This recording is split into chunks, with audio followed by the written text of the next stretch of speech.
former English major, I really do appreciate a good metaphor.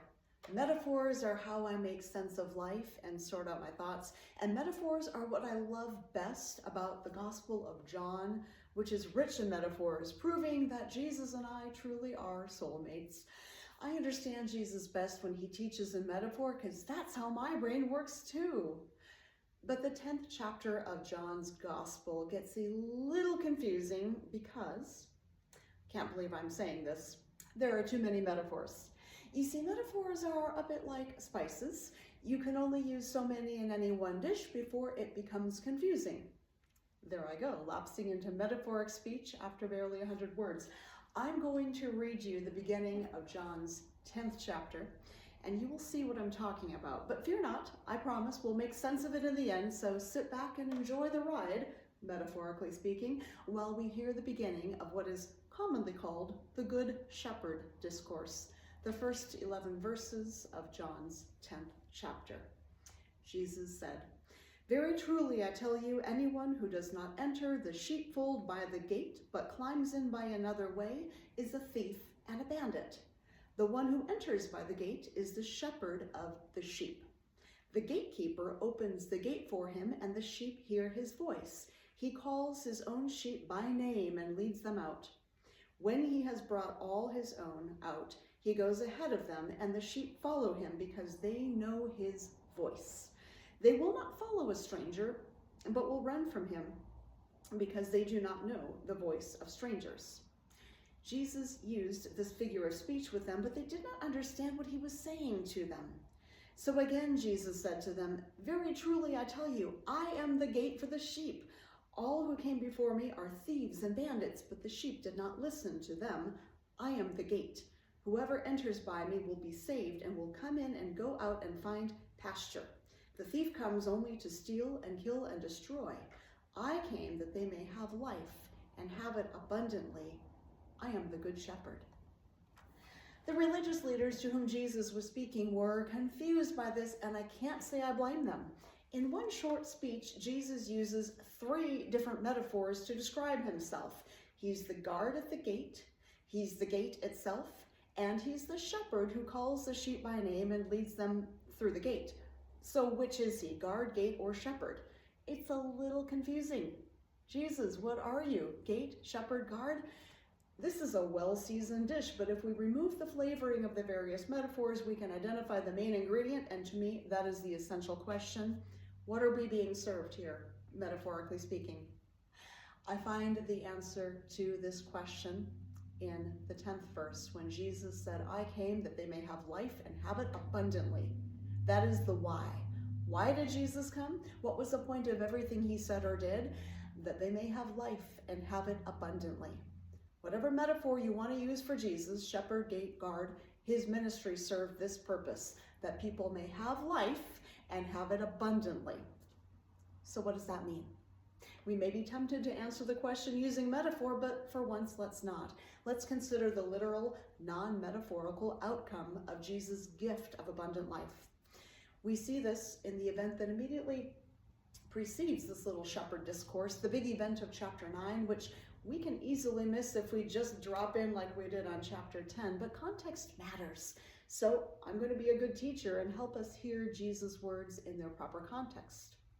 You see, just before Jesus told the religious leaders about his mission to help people have life and have it abundantly, he had performed a little miracle of healing. Specifically, he had given sight to a man born blind, which is a pretty cool thing, but in this case, the what is less important than the why. Yes, it's impressive that Jesus could heal blindness, but what's really important is the point he made by doing so.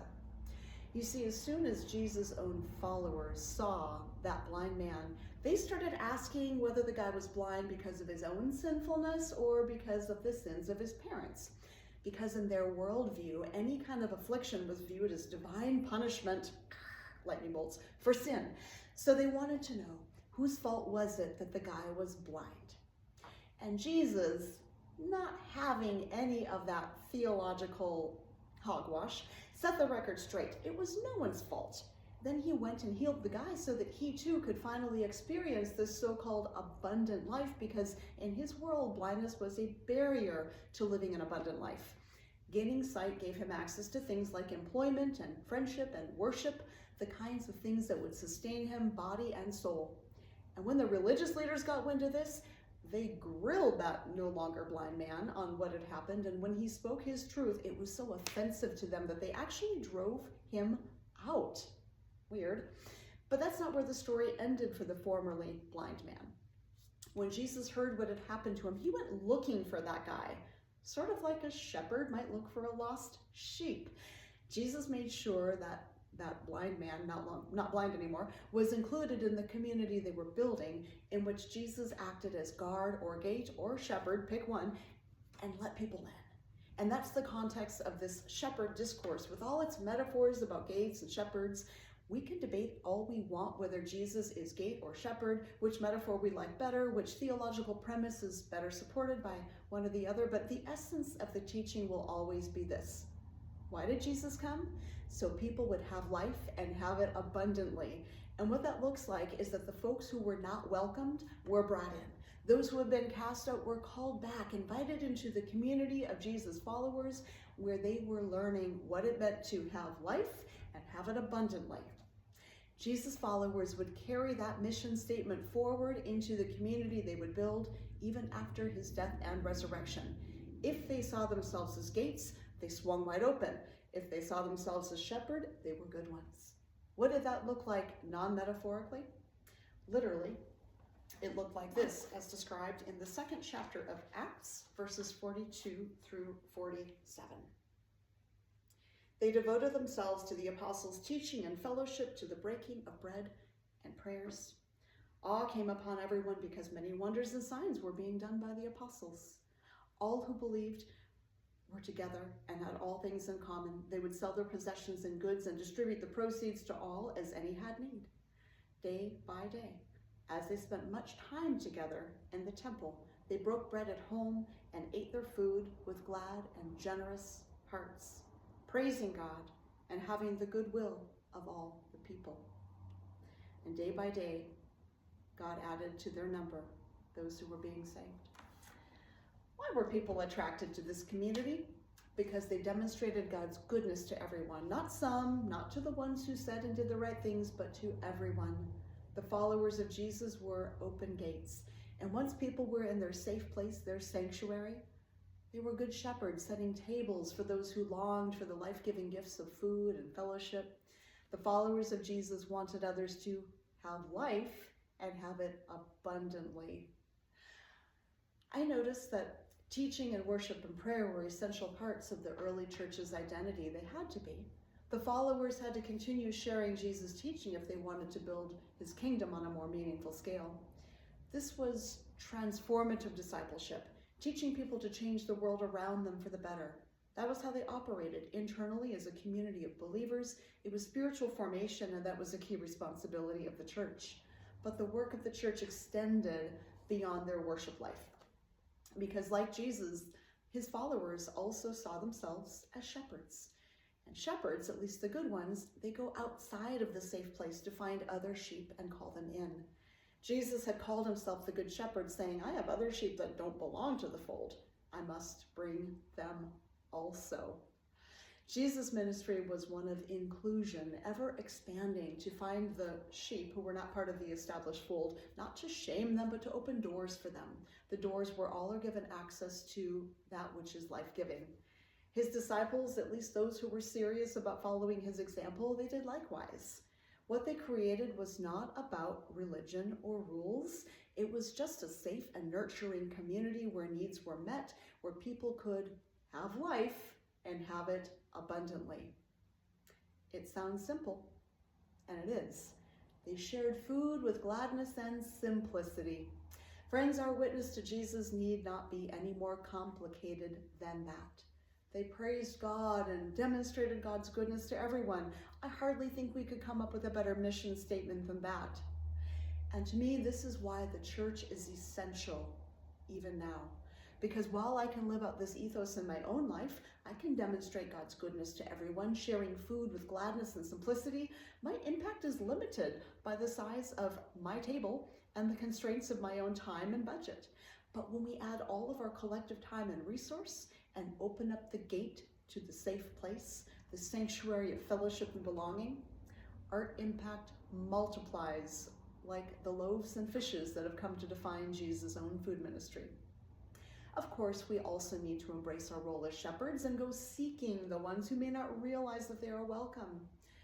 People who, like the blind man, might have even been driven away by faith communities who did not recognize their value because of the blinders people sometimes wear.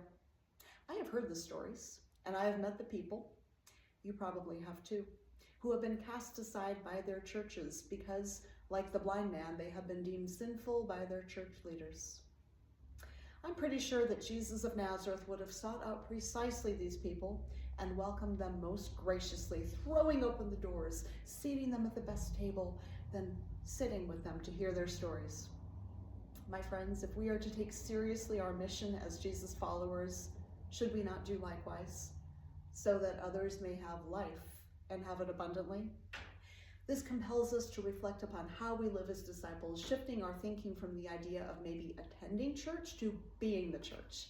That's our calling, to become like Jesus' first followers, to become like Jesus himself, actually, as we learn to see ourselves both as shepherds seeking out the lost and lonely and inviting them in, and as gates swinging wide open to welcome people into the safe place that is the community of faith.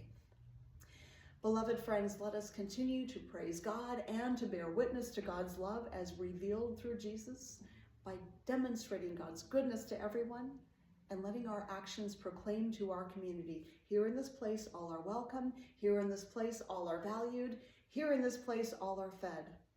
Why? Because we act in the name of Jesus, who came so, say it with me, so people could have life and have it abundantly.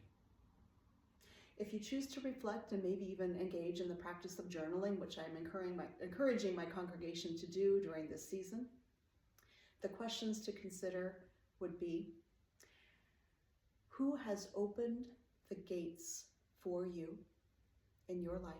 Who has shepherded you to come closer to the community of faith or to Jesus? And to whom might you be able to be a shepherd? Bless you for what you do. Bless you for who you are. And may you also know life and know it abundantly.